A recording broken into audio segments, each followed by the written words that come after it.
Oke, selamat pagi teman-teman mahasiswa semua. Selamat datang di mata kuliah Psikologi Perkembangan dengan saya, Ibu Diana Permatasari. Mata kuliah Psikologi Perkembangan ini adalah salah satu mata kuliah wajib ya, bagi mahasiswa Fakultas Psikologi yang ada di manapun berada. Jadi tidak hanya mahasiswa psikologi yang ada di Indonesia, tapi kalau kalian lihat di internet mau buka ke universitas yang ada di luar negeri, mereka juga mendapatkan mata kuliah psikologi perkembangan satu. Psikologi perkembangan satu ini kita akan berbicara mulai dari masa pra kelahiran sampai dengan masa kanak-kanak tengah atau kira-kira bayangannya ya sampai anak usia SD gitu.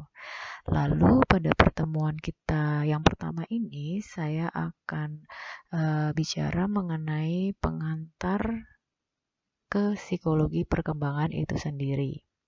Materi yang akan kita bahas pada pertemuan pertama ini adalah mengenai pengantar, apa itu perkembangan, apakah artinya psikologi perkembangan, lalu bicara mengenai karakteristik dari perkembangan itu apa, kemudian topik-topik yang dibahas dalam psikologi perkembangan, lalu bicara juga mengenai proses perkembangan manusia.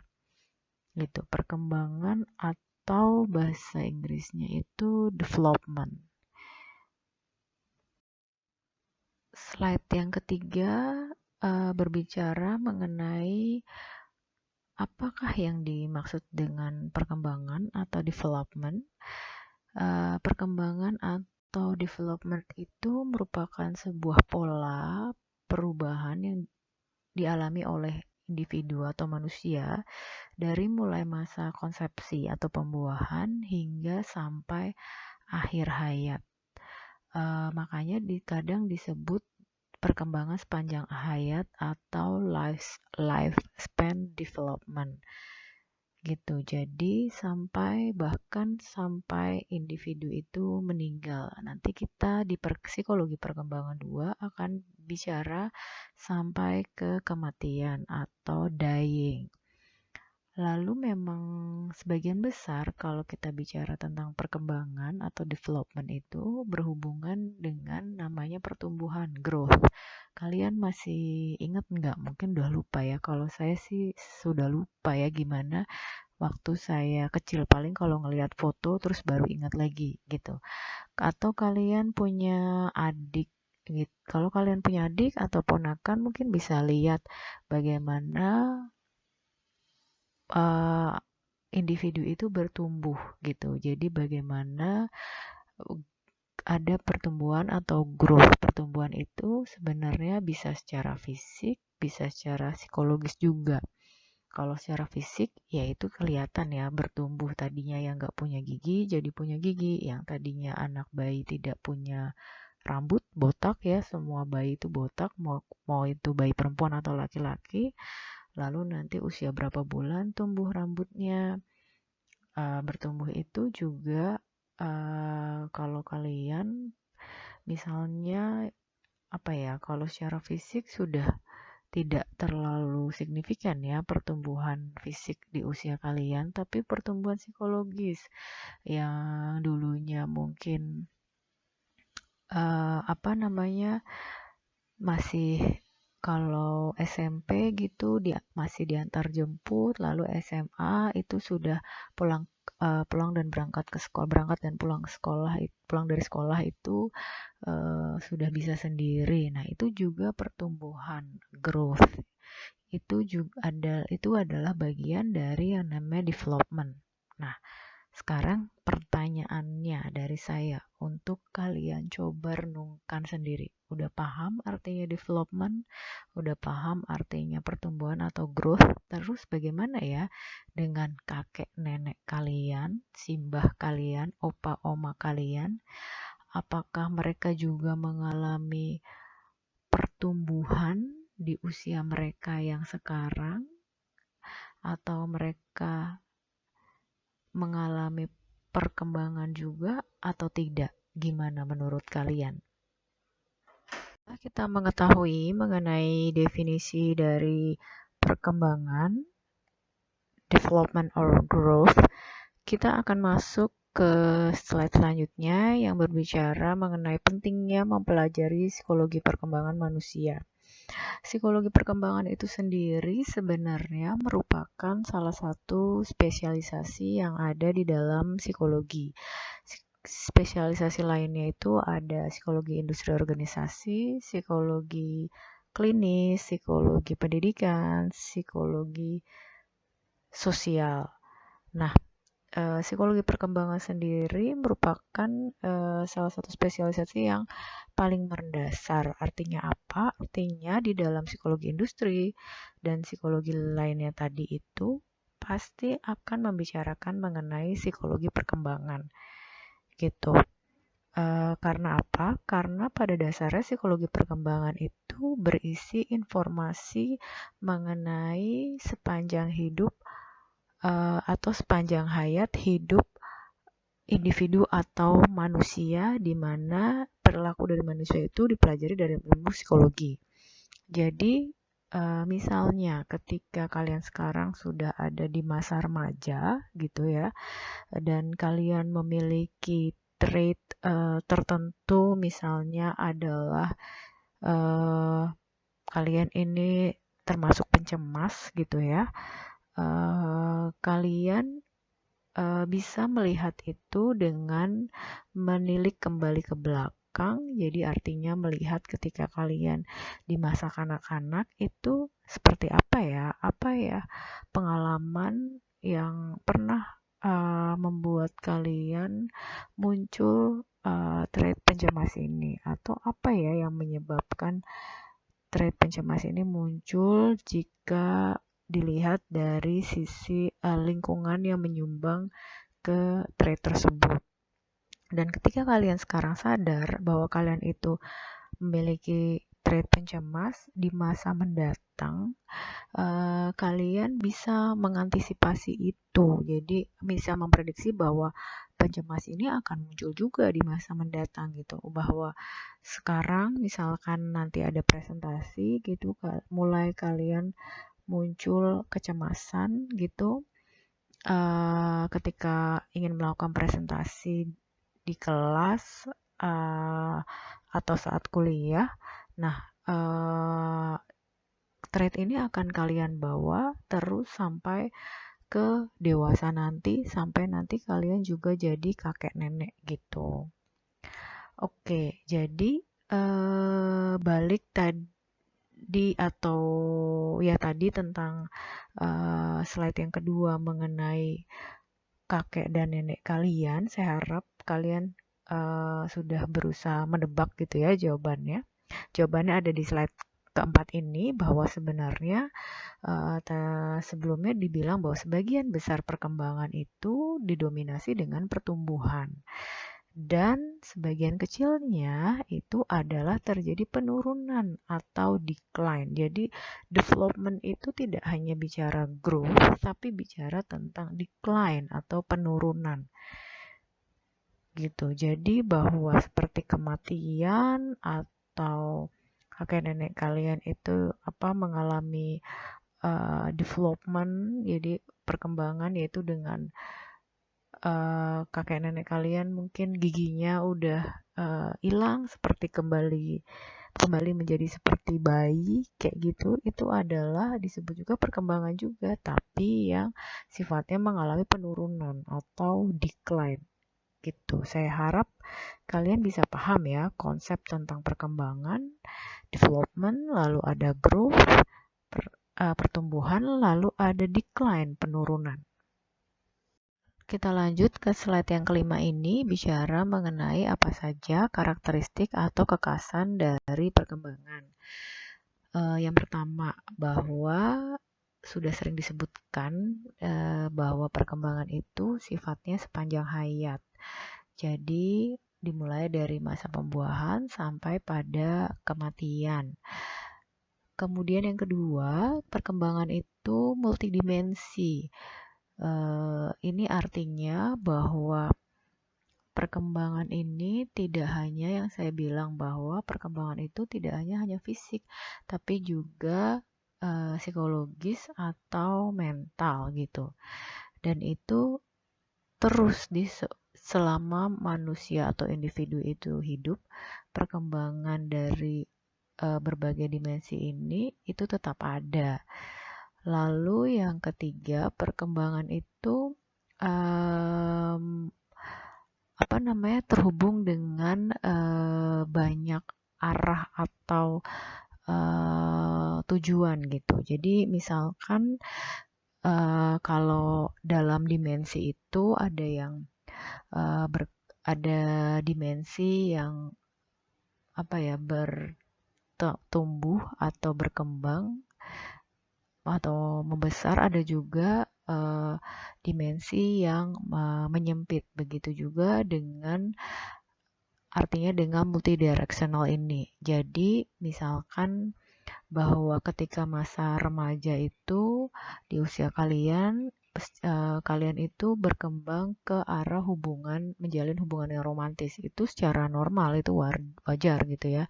Dengan kalian mengembangkan kemampuan ini atau dimensi ini, maka kecenderungannya mempengaruhi ke sedikitnya lingkup pertemanan yang kalian punya. Seperti itu. Jadi artinya perkembangan di satu arah itu akan mempengaruhi ke arah lainnya di tahapan perkembangan yang sama. Itu artinya multidirectional. Lalu perkembangan itu sifatnya plastis gitu. Ada yang mengalami perkembangan secara spiritual di usia lanjut, tapi ada juga yang bisa mengalami perkembangan spiritual di usia remaja kalian gitu mungkin. Nah, itu bisa saja terjadi gitu. Itu yang dinamakan bahwa perkembangan itu sifatnya plastis. Lalu bahwa ilmu perkembangan itu sendiri sebenarnya bisa dilihat dari berbagai lintas bidang ilmu. Misalkan dengan teknik. Sekarang misalkan dengan teknologi gitu ya. Sekarang tentang gadget, tentang smartphone itu gimana sih pengaruh penggunaan smartphone atau gadget itu pada kemampuan otonomi bagi remaja. Nah, itu artinya psikologi perkembangan bekerja sama dengan mereka yang dari teknik, atau di bidang kesehatan juga bisa. Kesehatan juga bisa menyangkut psikologi dan teknik. Misalnya bicara tentang individu dengan penyakit kanker. Secara teknik yaitu peralatannya, penggunaan scan dan lain-lain. Lalu secara kesehatan dengan penggunaan berbicara atau meneliti tentang pengobatannya, obat-obatannya, dan secara psikologis ya pengobatan secara psikologis, karena individu dengan penyakit kanker itu tidak hanya berdampak secara fisik pada penderitanya, tapi juga psikologis mereka.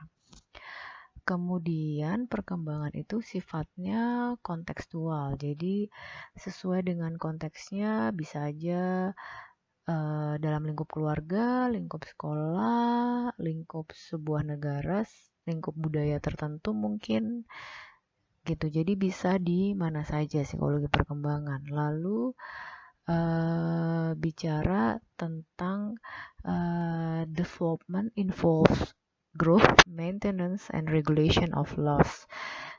Jadi bagaimana perkembangan itu juga berisi mengenai pertumbuhan, bagaimana tentang perawatan dan meregulasi kehilangan gitu. Jadi ternyata tidak hanya bicara mengenai tumbuh saja, tapi juga bagaimana perawatan dan bagaimana individu itu mampu meregulasi kehilangan. Yang terakhir adalah bahwa psikologi perkembangan merupakan merupakan bagian dari konstruksi biologis, budaya, dan juga individu. Bagaimana misalnya adalah contohnya otak kita itu dibentuk dari budaya. Paham ya maksudnya? Jadi maksudnya begini, kita atau kalian itu diasuh oleh orang tua kalian dengan latar belakang budaya tertentu yang orang tua kalian punya, atau latar belakang pengalaman yang orang tua kalian punya. Kemudian orang tua kalian ini menanamkan values atau nilai-nilai kepada kalian. Misalnya bahwa harus hormat dengan orang tua, atau harus cium tangan dengan orang tua, atau nilai bahwa agama itu sangat penting dalam keluarga atau dalam pertumbuhan diri kita. Nah, itu adalah nilai-nilai atau values yang ditanamkan oleh lingkungan kita, itu budaya kita, dan itu akan kita internalisasi. Maksudnya adalah kita yakini, dan keyakinan atau internalisasi itu tersimpan atau terekam dalam kemampuan kognitif kita yang ada di otak kita. Sehingga akhirnya perilaku kita dalam kehidupan sehari-hari itu dasarnya ya apa yang terekam sama otak kita. Bagaimana akhirnya pengalaman kita, perilaku kita itu dipengaruhi oleh budaya yang dibentuk oleh lingkungan, kita terima, kita proses, kita rekam oleh kognitif kita, lalu kemudian muncul dalam perilaku kita gitu. Jadi itu ada faktor biologisnya, ada faktor budaya, dan faktor individualnya di sana. Oke, kita lanjut ke slide berikutnya tentang topik-topik yang dibahas dalam psikologi perkembangan. Yang pertama adalah health and well-being atau kesehatan dan kesejahteraan manusia. Jadi inti dari psikologi, terutama ada nanti namanya psikologi positif, itu penekanannya pada subjective well-being atau kesejahteraan psikologis individu. Itu inti atau core dari psikologi yang berkembang sampai saat ini. Jadi di sini bicara bahwa kesehatan mental dan kesehatan fisik itu sangat penting, dan dua-duanya dibahas dalam psikologi perkembangan. Yang kedua adalah pengasuhan atau parenting dan pendidikan anak usia dini. Itu merupakan bagian juga dari apa yang dibahas dalam psikologi perkembangan.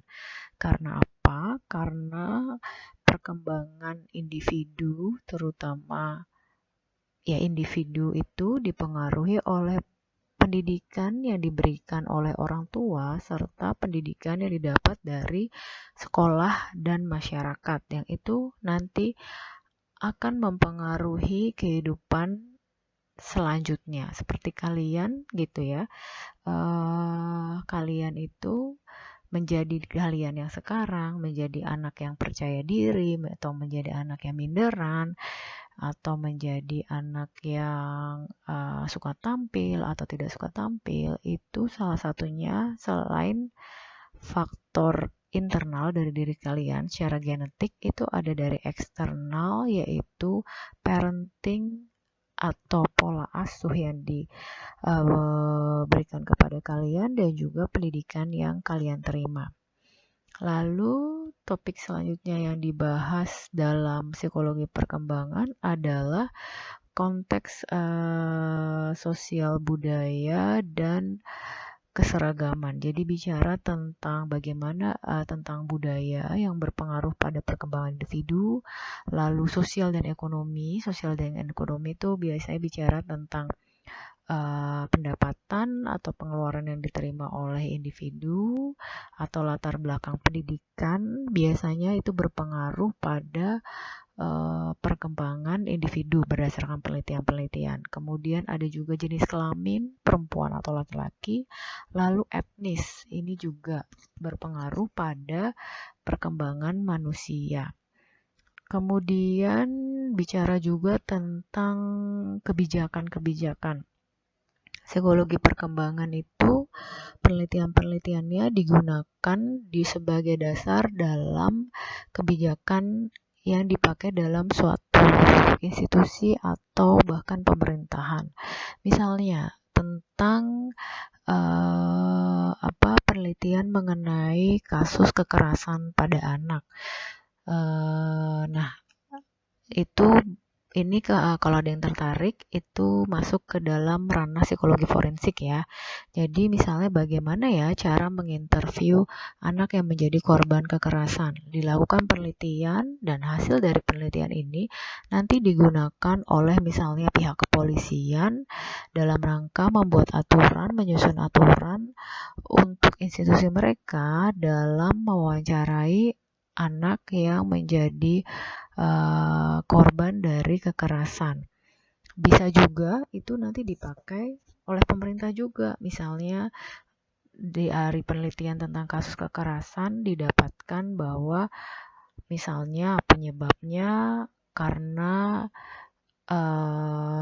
faktor psikologis orang tua. Nah, terus akhirnya pemerintah mungkin membuat program kebijakan supaya bisa mengurangi tingkat kasus kekerasan pada anak dengan dibuatkan program bagi para orang tua tentang kesehatan mental mereka. Gitu. Lalu yang terakhir itu teknologi. Tadi sudah pernah saya paparkan ya bagaimana sekarang ini teknologi menjadi bagian hidup yang tidak pernah lepas. Coba kalian berapa lama sih tahan lepas nggak pegang gadget gitu? Saya juga sama gitu, nggak ada bedanya saya dan kalian.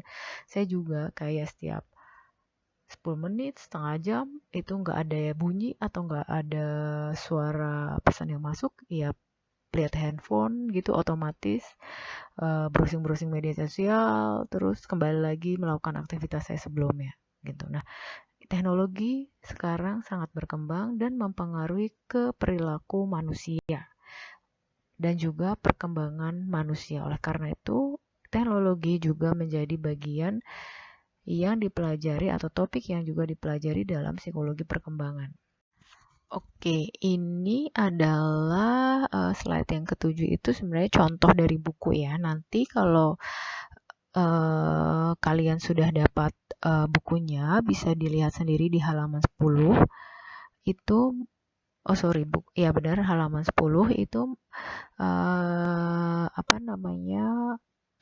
bukan tabel ya, gambar atau grafik ketiga itu bicara tentang hasil dari penelitian mengenai stresor atau penyebab stres yang dialami oleh anak-anak yang berasal dari keluarga miskin dan anak-anak yang berasal dari keluarga dengan pendapatan menengah gitu.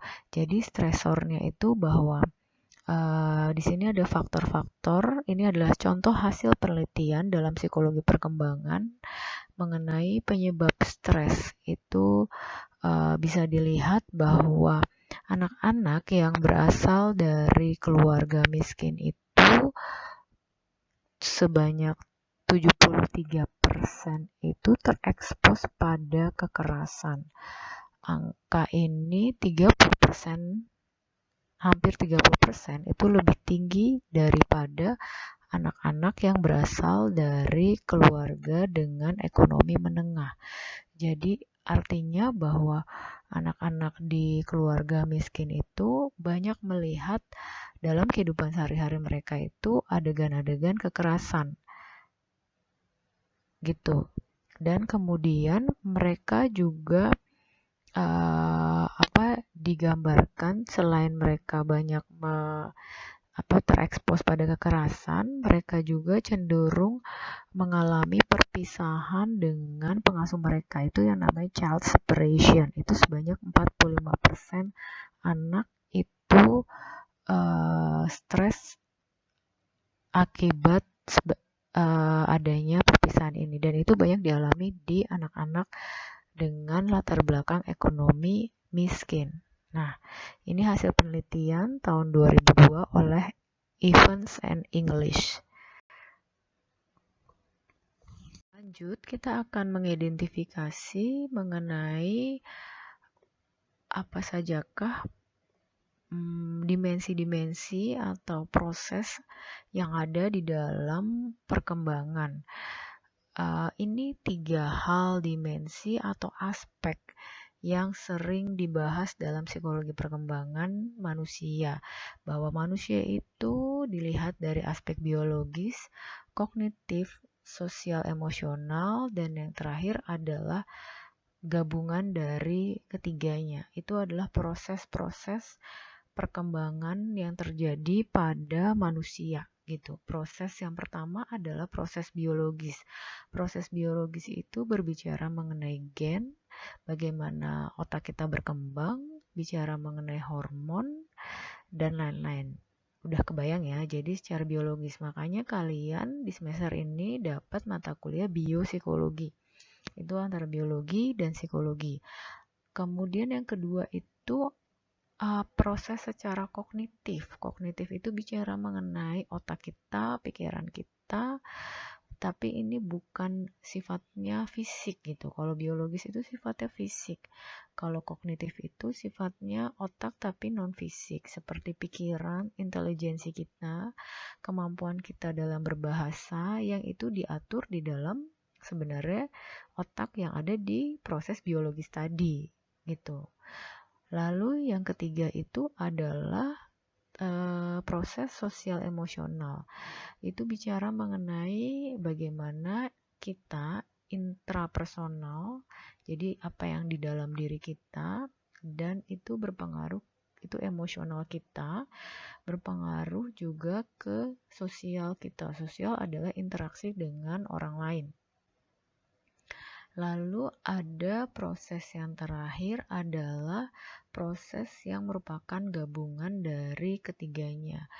Artinya apa? Bahwa ketiga proses tadi itu bekerjanya itu saling berinteraksi gitu, berhubungan. Jadi bukan biologi sendiri, kognitif sendiri, sosial emosional sendiri, enggak, semuanya itu terjadi bersama, bukan bersama, ketika proses biologis terjadi itu akan berpengaruh ke kognitif dan sosial emosional. Misalnya gitu, seorang bayi yang tersenyum karena orang tuanya itu ngajak dia bercanda gitu ya. Nah, proses biologis yang terjadi yaitu misalnya dengan memberikan usapan atau sentuhan gitu. Itu kan fisik ya, ke fisiknya, itu biologisnya. Lalu proses kognitifnya adalah bagaimana bayi itu mampu mengenali perilaku tersebut sebagai perilaku yang membuat dia senang, nyaman gitu. Terus itu proses kognitif, dan ada sosial emosional. Prosesnya adalah perilaku tersenyum yang dimunculkan oleh bayi tersebut dalam rangka menunjukkan positif emosi dan juga koneksi dengan orang di luar dirinya gitu. Itu yang dinamakan bahwa ada koneksi atau keterkaitan antara biologis, kognitif, dan sosial emosional proses gitu. Oke, slide selanjutnya bicara mengenai tahapan-tahapan perkembangan manusia. Seperti yang tadi saya sampaikan bahwa kalian ini sekarang ada di tahapan remaja. Tapi sebelum remaja itu ada apa saja sih? Jadi ada yang namanya periode prenatal, itu dimulai dari konsepsi atau pembuahan sampai kelahiran. Jadi prenatal itu judulnya pre dan natal, sebelum kelahiran. Jadi artinya prenatal ini adalah fase 9 bulan individu ada di dalam kandungan. Lalu masuk ke fase bayi. Bayi itu atau infancy itu mulai dari lahir sampai 1,5 atau 2 tahun. Kalau dalam hitungan bulan itu 18 atau 24 bulan. Fase bayi ini, individu yang berada di fase ini itu masih sangat tergantung pada orang dewasa gitu. Selanjutnya setelah itu masuk ke masa early childhood sebenarnya, tapi di tengah-tengahnya itu adalah masa toddler. Toddler ini bahasa Indonesianya adalah batita, bawah 3 tahun. Itu sebenarnya toddler tadi masa peralihan antara infancy dan early childhood, dari bayi, masa peralihan di tahap bayi dan tahap kanak-kanak awal. Itu toddler ini atau batita ini berada di tahap 1,5 sampai 3 tahun. Kemudian masuk ke kanak-kanak awal atau early childhood. Itu periodenya 3 sampai 5 tahun, biasa disebut dengan tahap prasekolah. Pada masa prasekolah ini, atau apa ya, dibilangnya sebenarnya di luar negeri itu prasekolah ya, tapi di sini bilangnya PAUD atau TK gitu ya. PAUD atau TK, taman kanak-kanak, itu dimana individu atau anak belajar untuk bisa mandiri, belajar untuk membangun atau menyiapkan diri untuk masuk ke SD, dan juga sebagai tanda bahwa di kelas 1 SD ya, kalau di sini tuh sebagai akhir dari masa kanak-kanak awal. Lalu middle and late childhood itu kanak-kanak tengah dan akhir, itu tahapan antara 6 sampai 11 tahun. Jadi ini masa sekolah dasar, berada di tahapan sekolah dasar. Psikologi perkembangan, mata kuliah psikologi perkembangan 1 ini akan dibahas sampai tahapan masa sekolah dasar atau middle and late childhood. Setelah itu akan ada di psikologi perkembangan 2. Jadi setelah psikologi perkembangan 1 ada psikologi perkembangan 2 di semester 2 nanti. Itu mulai bicara dari remaja, adolescence, usia mulai dari tadi ya, bukan dari tadi, dari setelah middle and late childhood itu remaja dimulai dari usia 12 tahun sampai 21 tahun. Jadi di masa ini banyak terjadi perubahan secara biologis, secara sosio-emosi, dan juga secara kognitif. Nah, transisi dari masa adolescence ke early adulthood ada yang namanya emerging adulthood. Itu dimulai dari 18 sampai 25 tahun. Itu adalah masa transisi di mana individu itu yang saya baca di masa ini masa-masa mahasiswa ya, kuliah itu masa-masa transisi dari remaja menjadi ke dewasa. Dan di sini adalah masa-masa kritis yang ada di sepanjang hidup manusia. Early childhood selanjutnya dimulai dari awal 20 sampai dengan akhir 30 tahun. Di sini sebenarnya sudah mulai tugas perkembangannya itu berubah dibanding sebelumnya. Tugas perkembangan di masa dewasa awal ini yaitu berkarir, membina keluarga, memiliki anak, memulai membentuk keluarga seperti itu. Kemudian ada yang namanya dewasa tengah, itu usia dari 40 sampai 60 tahun. Ini mungkin usia orang tua kalian. Dan juga late adulthood itu mulai dari 60 tahun atau 70 sampai meninggal.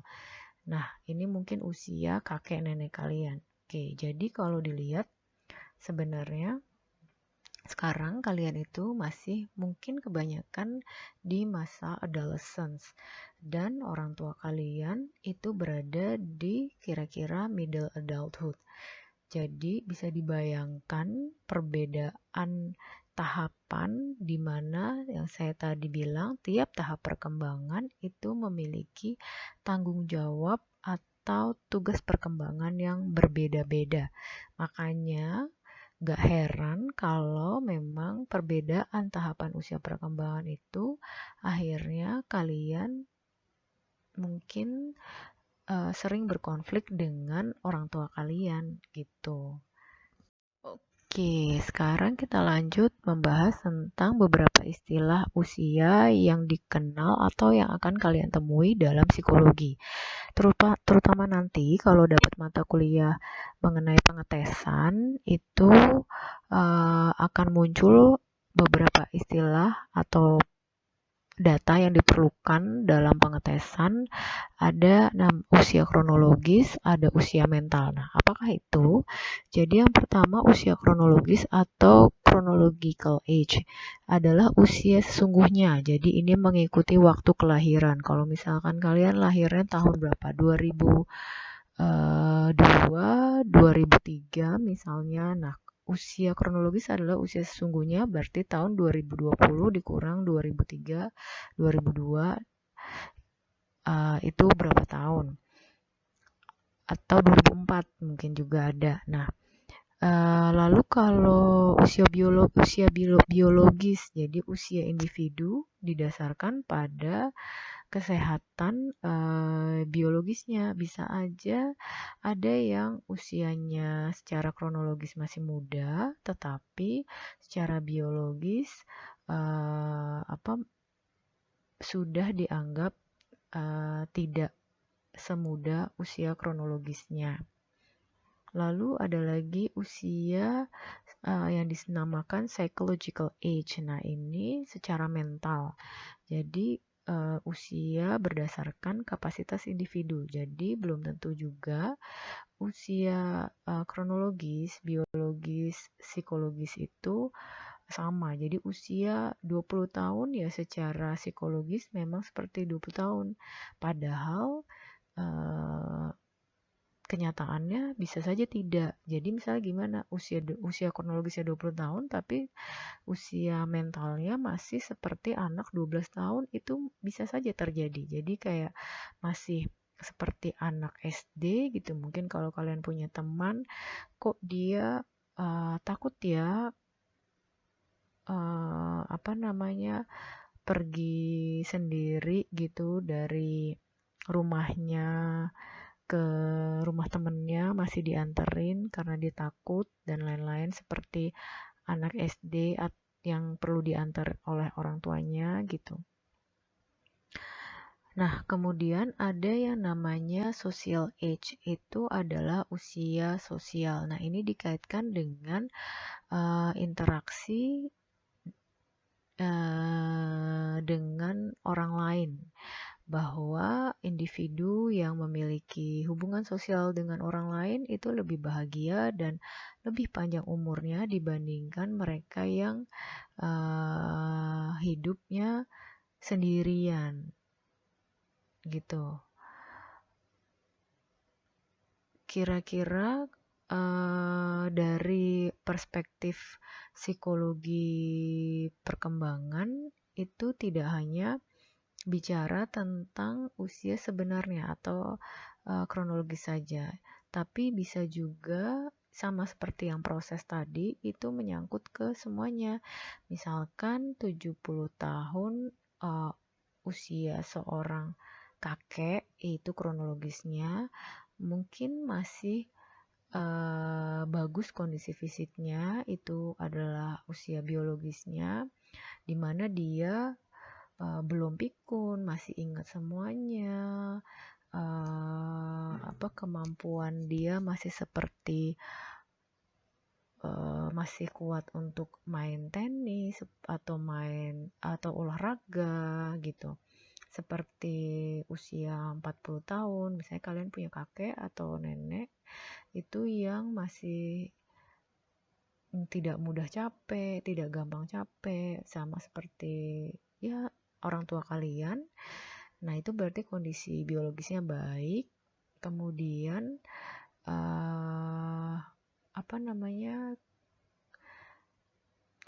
psikologisnya juga masih dianggap baik, jadi tidak sesuai dengan usianya 70 tahun.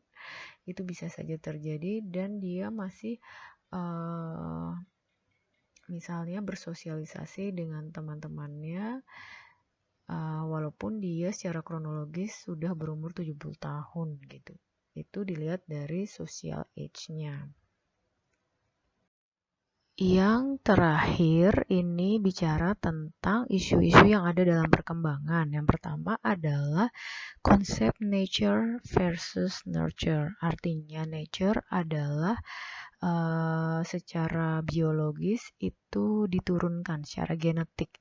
Sedangkan nurture itu adalah pengaruh dari lingkungan atau pengasuhan. Jadi perkembangan individu itu bisa dipengaruhi oleh faktor internal genetik dalam diri, bisa juga oleh pengasuhan. Contohnya misalnya adalah tadi saya sempat bilang tentang individu dengan trait pencemas atau kecemasan. Nah, bisa jadi secara genetik itu memang diturunkan dari kakeknya, neneknya, ibunya gitu atau bapaknya bahwa dia memiliki karakter atau sifat pencemas. Tapi bisa juga kecemasan itu muncul karena didikan atau pola asuh dari orang tuanya. Nah, dua hal ini berjalan berdampingan. Jadi tidak bicara mengenai paling besar mempengaruhi nature apa nurture ya. Enggak, dua-duanya itu sama menyumbang gitu.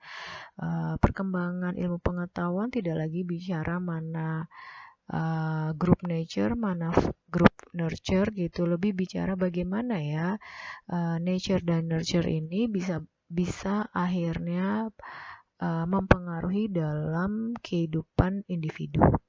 Lalu yang kedua adalah stability and change. Itu bicara mengenai sejauh mana karakter atau trait itu bertahan sepanjang hidup atau dia itu mengalami perubahan gitu. Dan itu balik lagi tergantung dari dua hal nature dan nurture tadi. Salah satunya itu. Kemudian continuity versus discontinuity itu bicara mengenai sejauh mana perkembangan itu bersifat bertahap, bersifat kontinuitas berkelanjutan atau dia tidak berkelanjutan. Bisa dilihat di gambar kalian di PowerPoint kalian yang dimaksud dengan discontinuity seperti apa. Jadi discontinuity yang mengalami perkembangan dan perkembangannya itu dalam wujud yang berbeda gitu. Kalau misalkan bicara satu lagi yaitu tentang continuity. Continuity itu ya berkembang dari kecil lama-lama membesar gitu. Tambah besar lagi. Tapi kalau discontinuity itu bicaranya itu bahwa perkembangan itu bisa menjadi sesuatu hal dalam wujud yang berbeda, tidak hanya bicara pertumbuhan gitu, pertumbuhan ukuran, tapi juga perubahan wujud gitu. Oke, sampai di sini berarti materi untuk pertemuan pertama kita. Saya harap minggu depan teman-teman sudah mendownload ya bukunya yang dipakai supaya mempermudah kalian untuk bisa mengikuti mata kuliah ini, karena ujian yang akan saya berikan itu tidak hanya berdasarkan dari PowerPoint, dan lagi PowerPoint saya itu isinya tidak semua buku saya masukkan gitu. Jadi kalian harus pelajari sendiri, dibaca, belajar membaca seperti yang sudah saya sampaikan. Saya ingin teman-teman mahasiswa semester 1 sudah terbiasa membaca buku-buku pedoman dalam psikologi supaya tidak kaget nanti ketika mengerjakan skripsi harus membaca buku dan artikel banyak dalam bahasa Inggris gitu. Oke, kalau gitu sampai jumpa di pertemuan berikutnya.